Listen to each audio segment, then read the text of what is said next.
Welcome back, everybody. Welcome back to the UGRC sponsored Hell Dimension. And by sponsored, I mean they're directly involved in as much as we purchased one of their products, and now I get to suffer because what it comes with is suffering. So we did the first installment. I built the axles and I fought with the transmission for an hour-ish. Someone in the comments was made some remark about how, well, this doesn't look good. And I said, oh, it gets so much worse. And it really, really, truly does. Another person in the comments said, if you see the hammer, you know things have gone that way. And they have. Here we are. This is where we're at right now. Actually getting the bits to go on it was horrible. I have a list of complaints and remarks and notes so long that I'm not even sure where to begin. I will say, I make some small apology for much of this not being recorded. And it wasn't recorded because almost all of it would be violating the YouTube terms of service. Like this video would have been ineligible for monetization because it was just cursing for the probably, I want to put it in the 5-hour range to get to here, to get to a roller with links installed and drive shafts installed. So let's start with where the biggest problems lie. Our good buddy, the transfer case. Buried here under the pile, here is the non-underdrive one. Yes, the overdrive part is installed. I, of course, fabricated a bottom because I still have zero confidence in this thing. So I just made myself a 25 millimeter shaft, drilled a hole in it, put the intermediate gear on. I mean, it rolls smooth-ish. It's far more resistance than there should be. And I think that's because nothing lines up properly. How did I manage to get it together? Well, no, that's the 10. 11 millimeter reamer. But because if you'll notice, if you look very closely at a reamer, there's a little taper right here. Right, and that's to start the hole, and then you ream the hole. So the ways these had the 3D printed little flange on it, the reamer just eliminated those. But when I was ordering the reamer, I knew that it would, so I just ordered a package of flanged bearings. So the bearings up in the top are still just regular. I managed to safely ream those out using a 12 and just kind of filing away at it until I got the top bearings to seat. The rest in the transfer case are flanged. Now the lip of the flange is 3/4 of a millimeter, and the bearings were sticking up at least a millimeter, 1¼ millimeters on both sides when the conventional ones were stuck in. Like you can see the amount of lip that's sticking up. So that was remedied by filling the thing with Traxxas Teflon spacers. Particularly as I neglected to take a picture of this because I was too busy cursing at the time. The big gear, the larger one that allows you to get underdrive to the rear, is a good bit thicker than the little 20s. Or I'm sorry, whatever tooth count these are. So this guy is 6.5 millimeters thick, and I want to say that big gear is probably 8 millimeters. Yeah, the difference in thickness is roughly like that. Is about like that. Is that showing it? Yeah, about like that. So there's a good number of shims in there to get it to rotate at all. Then, of course, I had mentioned that the plates were not 3D printed properly, and I had not had an opportunity to look at them close enough. But they are really and truly not 3D printed properly. These, at least, have a uniform thickness all the way around the lip. On that one that's in there, the front here not only tapers in here, like it's not as thick, like it must have pulled away from the bed because it was when it was printing, but it doesn't have this bevel. It's completely squared off on that side, and then this side is bowed over. So usually you can kind of, that's about how well it fits together. I have zero anticipations about the longevity of this because the parts are improperly printed, and I brought it out here for comparison purposes. So let's do a slight transition. Here is the front mount. These holes, as they are into material that thick, which is either not 100% infill or made out of a material not suitable for this purpose, those holes, which is where the panhard mount goes, stripped out immediately. So that was not usable. So we're running, this is the front from a Vanquish, which I've done before. This is what I did on Hardline. I just cut the extra pieces off and bolted it in. And Vanquish molds their pieces out of particularly nice plastic. And I mentioned those holes were stripped out, and those holes stripped out because this might as well be made out of a flavorless cheese. And this is the quality of 3D printed parts that I've come to get used to. This is a Zoku RC servo mount. All the holes are all pre-tapped. And I mean, just look at how tight the grain is. Can you feel that through my finger? It is very smooth. Compare that to this, which was printed on whatever the highest speed settings are. Every time you drive a fastener through, even after pre-tapping, melted filament comes out the other side. So, and then that leads us to these holes, these three holes. They don't line up with anything. They don't line up with any panhard mount in the world, presumably. And that becomes an extreme issue because no panhard mount is provided. And I dug and I looked and I thought maybe I dropped something. And then I consulted a picture on our friend the internet, and I could see what plastic looks like when you cut it with a big pair of wire cutters, which is, I believe, what they did. Because I just did that too. Only I used a Dremel, so it looks a little cleaner.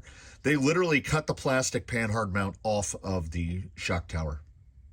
Now, you may have heard me in the past use the phrase trash can engineering. That, my kind supporters, listeners, followers, and friends of the Canyon, is trash can engineering. It then says things like, we have brilliances like M3x8 into nothing.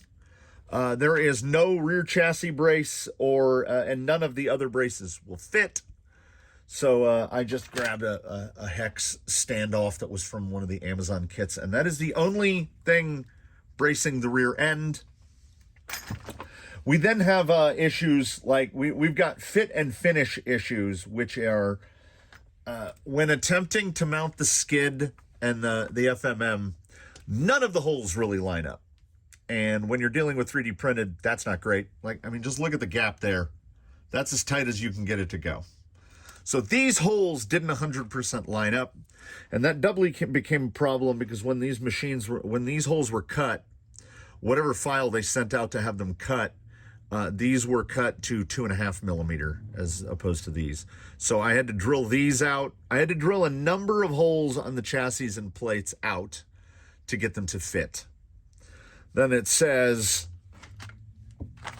M3 with standoff and nylock to mount the shocks. No standoffs are included, so I had to source those. Those are leftover bits from the cantilever kit. We've got, I think perhaps my favorite on the instructions, just 2 bolts with just, nothing. But the level of QC that is on this leads that I have 0% que sorpresa with poor fitment there. It is what it is.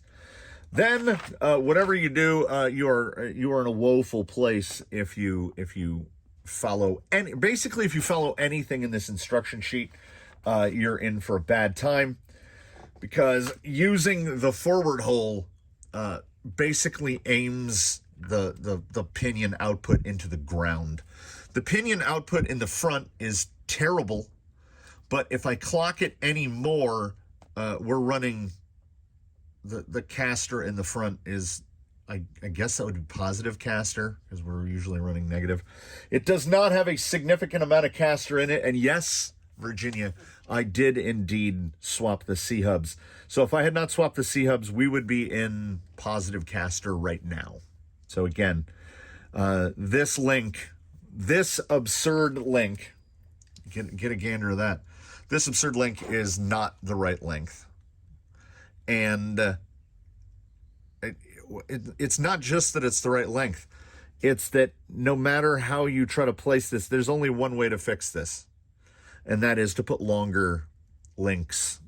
Shorter links is to put shorter links on the bottom front, which will also pull caster out. So we're going to pull caster out. So what I did when I cut this is I had to drill a hole in the chassis to line up. There are 4 holes in the side of a Vanquish combo mount here. So I drilled a hole that lined up with the second hole, and then managed to get the panhard to, I mean, it sets pretty nice. Of course, this is not a hack against any LCG manufacturer. When you do something like this, suddenly your factory spring rates are way too stiff. And we have some of the softest Traxxas rates on here, but this thing doesn't weigh anything. So they are far too stiff. I had mentioned in the last one that I had to machine my own standoffs here because the other ones wouldn't work. So the kit effectively comes with no standoffs, no panhard mount. The front servo mount both doesn't work because you will strip it out immediately, because the way the thing is with the poor fitment, you have to put it together and take it apart 15 times to get one thing in. Oh, that freshes up another thing in my mind. So here is the stock Traxxas mount, and none of the holes line up. You'd have to put it all the way to the front. It should go right there to put the servo in the correct position, and it does not fit. So, I mean, that could have been remedied by literally just drilling one hole about 2 millimeters to the other side. As I mentioned, you can see the sparkle on this one. Nothing was cleaned up. No surfaces were prepped. Oh, yeah, let's get to the real stuff. Let's get to the real stuff.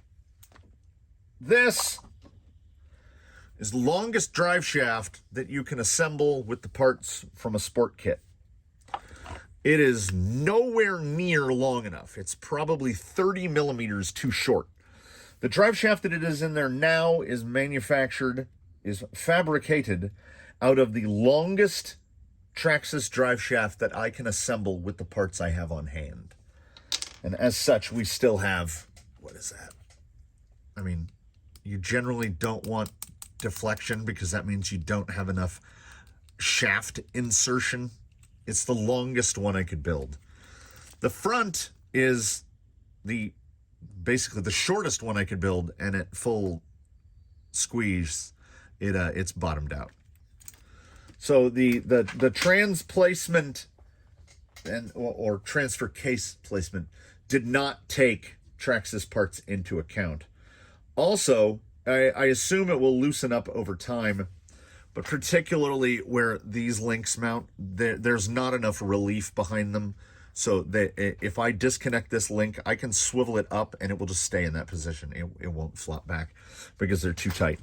Speaking of links that don't fit, this is how it is. I gleaned this by a picture on the internet.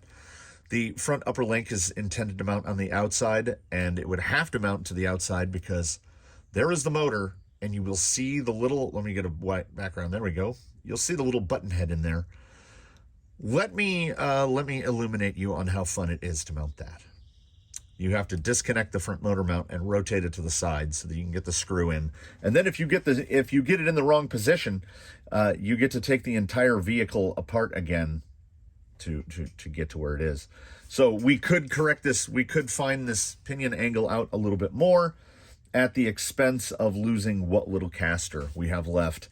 And due to that crazy wonky link, caster, the axle sweep is pretty weird. It's got kind of a parabolic sweep. We will at some point see how that impacts the handling. It's had to be apart so many times just to get to here. There are, of course, if we're not getting a panhard mount, if we're not getting any chassis braces, if we're not getting any provision or ability to put on bumper mounts or mount a bumper of any kind, we are obviously not going to get any provision for mounting electronics. So there's no real way to mount a skirt unless we kind of, maybe that's what these holes are for. We can try to bolt something onto the side to have a thing to put the electronics on, because my hope was to get the battery right here, as it's an easy place to put it. And yeah, there's going to have to be so much cutting. Because the servo is so far forward, we're really gonna have we're just gonna have to cut. We're gonna have to cut the fenders almost entirely off, and even at that, the shocks are out too wide. And I can bring the front shocks in about 3 millimeters, so we may indeed actually manage to get this body on here. It's not going to be easy, and odds are resting heavily on it not being very pretty. So let's scrape the pile of trash out of the way here. It's really tough for me, because if not to educate, I would like to be here to inform. And I feel like people, there's a potential for somebody to learn something as I flail and flounder. But I was in a place where I just couldn't. Like, this is supposed to be, toy cars are supposed to be fun. And I stand by that. The problem arises in that everything UGRC has done in the design and fabrication of this is counter to that philosophy. Nothing fits together properly. Most of it was not manufactured correctly. The fit and finish on it is atrocious. I mean, hit them with some sandpaper, you know? If this kit had been half the cost, there would be a lot of things I would be willing to forgive. But this kit is $200.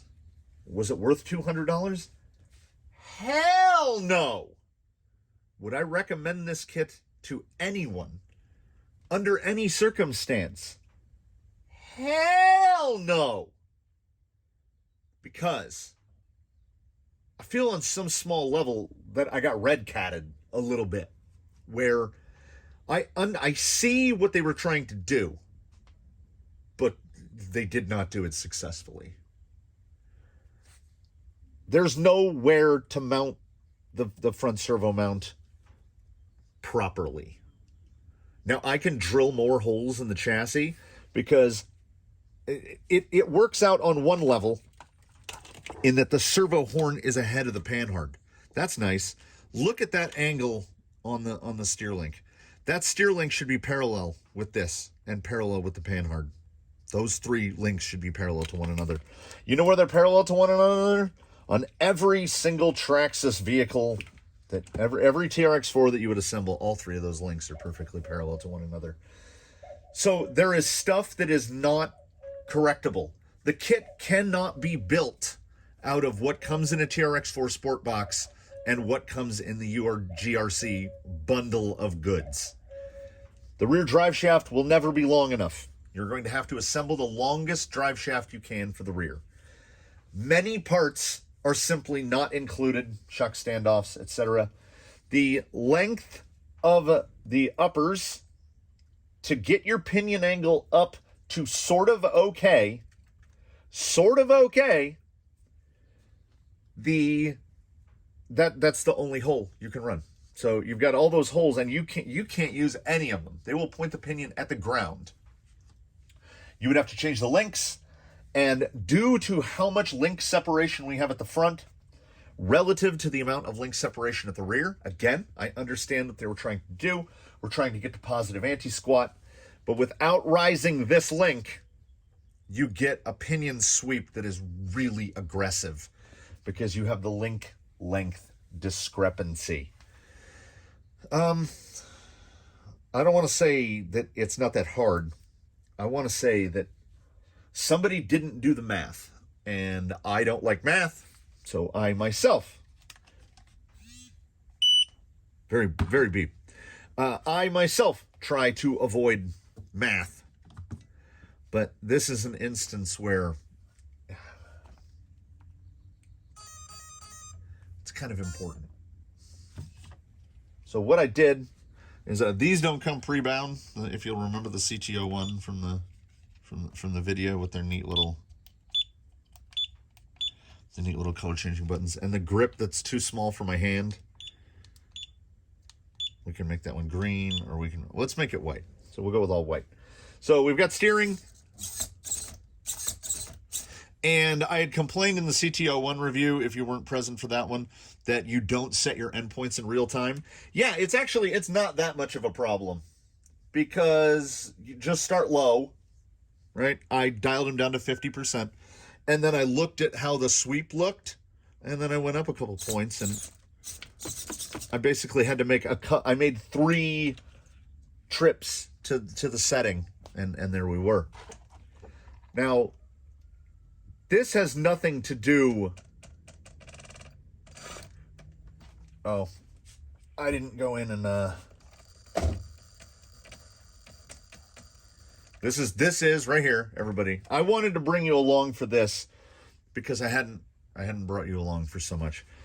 I wanted to bring you into the first time this thing is receiving power.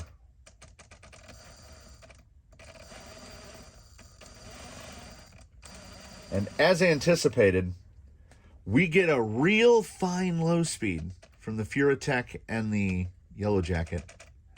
And then we get what's like cogging. Hear it knocking? That cogging is because there's so much resistance in the drivetrain. Let me get some crap out of the way. Like I say, toy cars, fun. We're having power positive thinking, right? We're having fun. Now, that could have been the Traxxas drive shafts don't really like big droop. Let's see, on level.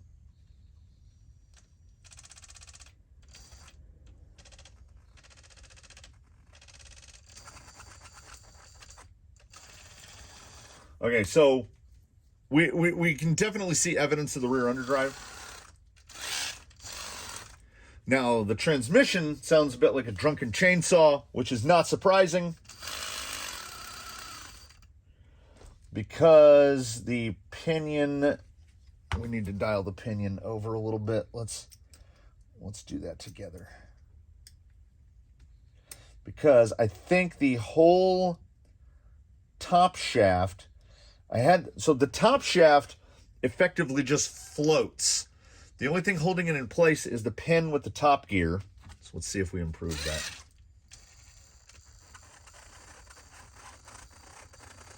That's a little better.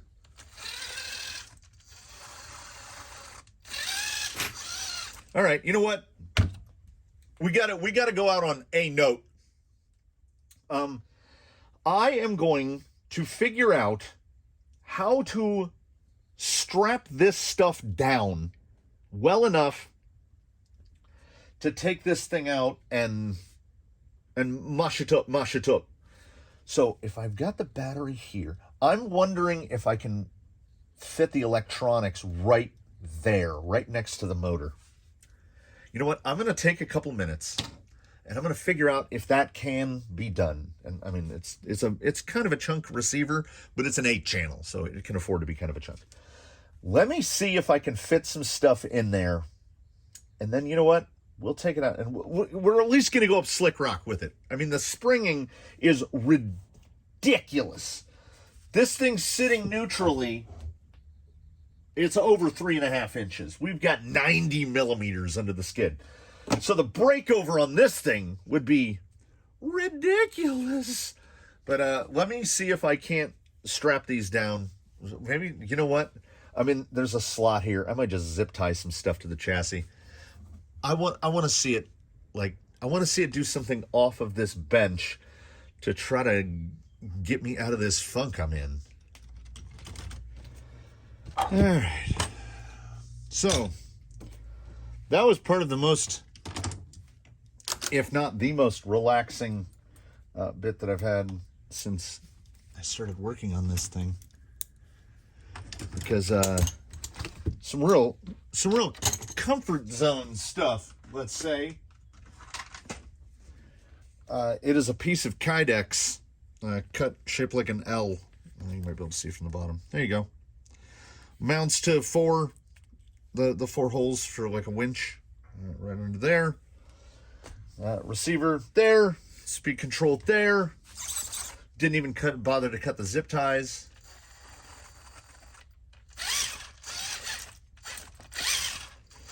The shaft that has the top shaft with the spur on it, it really does slop back and forth quite a decent amount.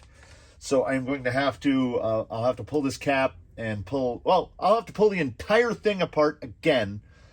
And I think if I put some Teflon washers on this side to slot, because I think it's the big gear that's basically making the transfer case wider. If I put some Teflon washers on the back, it'll stop it from slopping back and forth, because as you can see, it's already chewed a little bit off the front of the teeth. And look where it is now, and it's slid forward far enough to get to the pinion grub screw. So we are ridiculously oversprung. We don't know how much of this is even going to work, but I think we've all suffered together.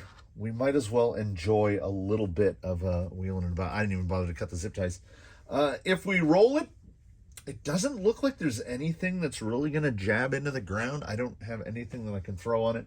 Though I will say, I mean, as much as I want to get this guy on here, and we're going to make every effort. I mean, you can see where the battery is.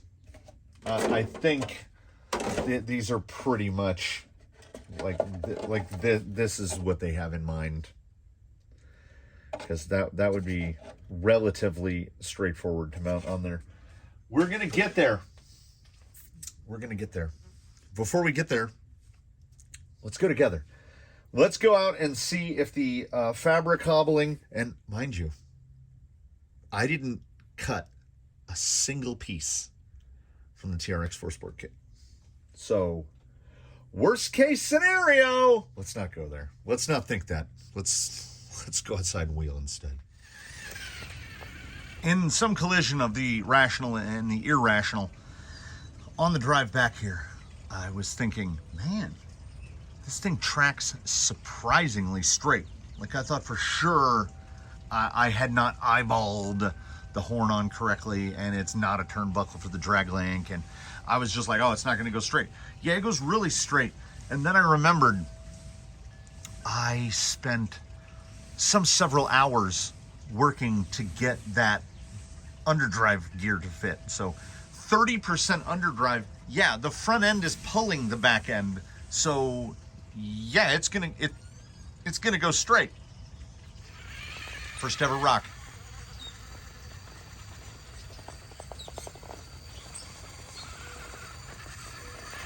I believe these are double bun trails.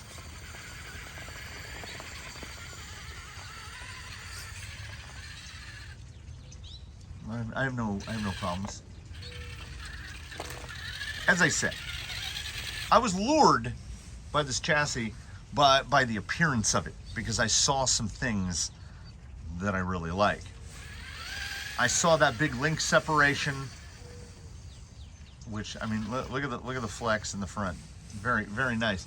I saw the link separation, which is excellent. I saw a lot of rear upper mounting positions. What it was is I guess I didn't look closely enough. This thing is going to have a ton of forward drive. Okay, it is. We are going to, and then the breakover is this is the breakover king. I don't know, with straight links, I don't know how we are going to get that body on it. Let's see here. Yeah, right there. That's the 30% underdrive, and I'm an underdrive guy. And then, yeah, the turning circle is helped. And many folks have complained in the past about the turning circle of a TRX4 axle. And yeah, because of the just straight beef that they throw at it, you can't get as much steer angle. But if the rear wheels are turning 30% slower, that's going to help you pull the front end around. Oh, I think, you know what? Wow. I did not check the app. I'm not sure this thing has drag brake on. Let me see. Well, forward is stopping. But when we came down this hill, okay, I'm gonna stay in right here. I don't want to roll it, but I want to see what this 30% can do for me.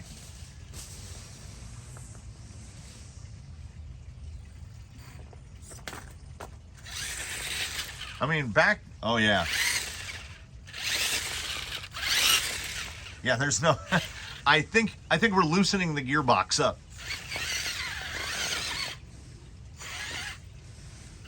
It's so weird. Sometimes it stops. Sometimes it just rolls away. Like,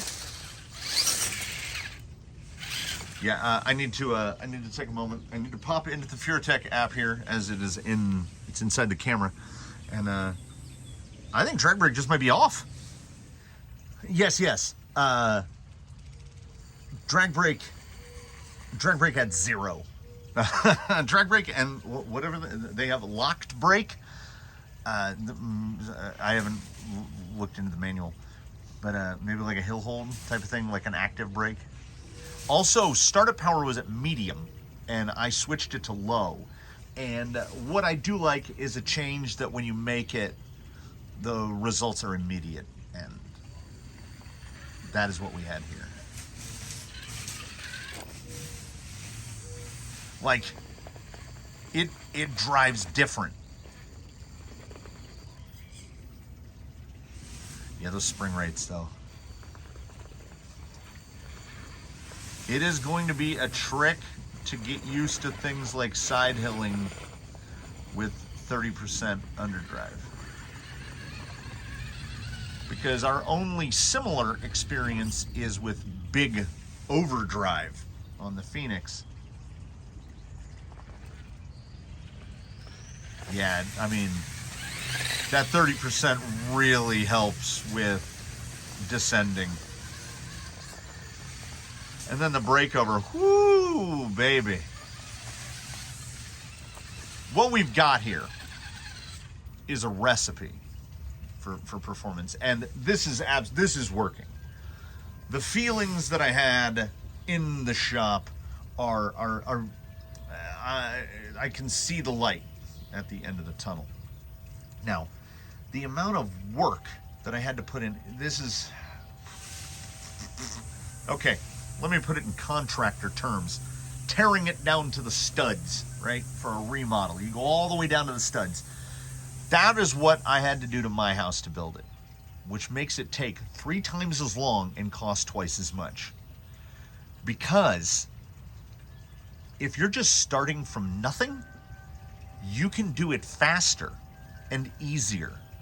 But I had to operate within the constraints and the lack of inclusions of the UGRC Kleimenstein kit.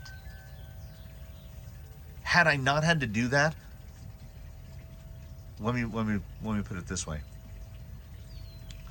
If I had just been provided with rails, it would have taken less time. But I had to adapt and adapt and adapt. And that, does anyone watching this video think that I'm happy about that panhard mount? They can't be. If you've ever watched a video here before, you would know that I am not. But we do what we do. Let's, like right here. Here's Breakover Kingdom, and then we're gonna hit the staircase, and then I will call it a day because it's coming up on lunchtime. But right here, skid not even near that rock. That's real nice. This is what I saw. This is what I hoped for. I think it sits high to a level of absurdity, and I have the rear shocks laid down as far as they will go. And I wonder, is there another hole? Can I move that whole shock tower forward? That's tuning. That's for later. Let's see what it does on the staircase to see how the front and rear load and unload. And while this thing, I can't even use the air quotes out of the box. While this thing first on the rocks, after just being very, like, it's never been wheeled aside from on the bench in the workshop. This is the first wheel. Despite a first wheel, which shows a good bit of promise to me, it doesn't make me any less mad. The poor prints are enough. I'm gonna be salty about that. I think it's got the go for this.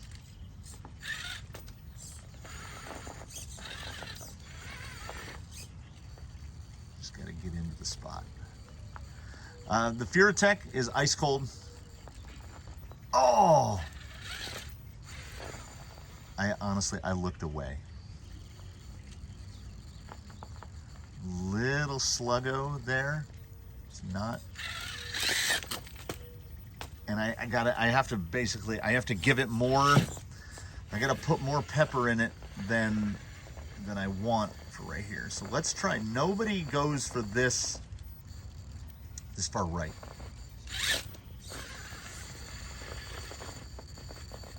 Let's try the pepper.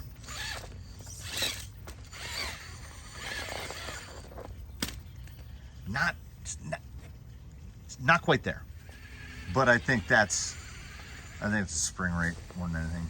I filled them with 50, and the 50 feels good, but we need to go down on that spring rate.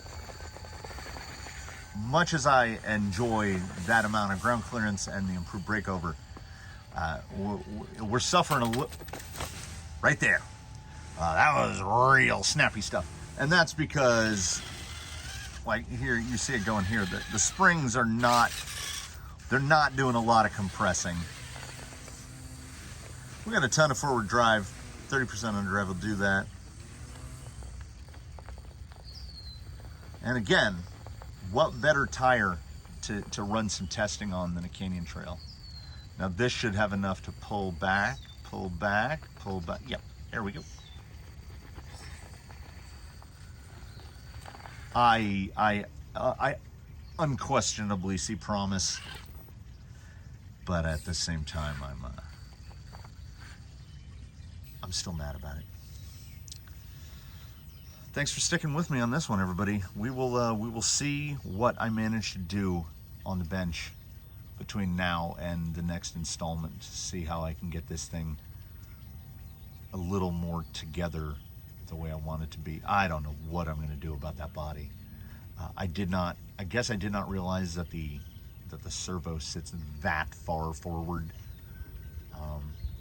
I have a thought, and it in the spirit of me, it's just stupid enough to work.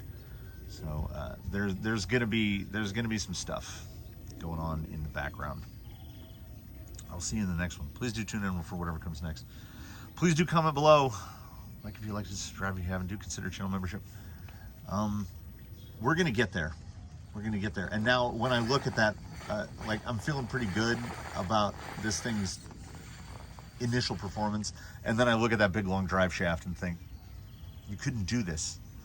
If you didn't have the bins and the boxes and the depth of parts, you couldn't build this. If you're not ready to fabricate, you can't build this. And I didn't pay for it. My buddy bought this. Hey, what's up, Cheech? And that makes me, but I suggested it to him. So I feel like there's culpability. Anywho, I don't want the outro to go on all day, so I'll catch you guys in the next one. I hope to see you soon. Let's see here, is we gonna snap out? No, it's nice. And again, we don't have a body, so I really want to get that coupe on here. I have no idea how I'm gonna do it. Anyway, that's for next time. I feel like we've done enough. I'll see you soon. Thanks, everybody.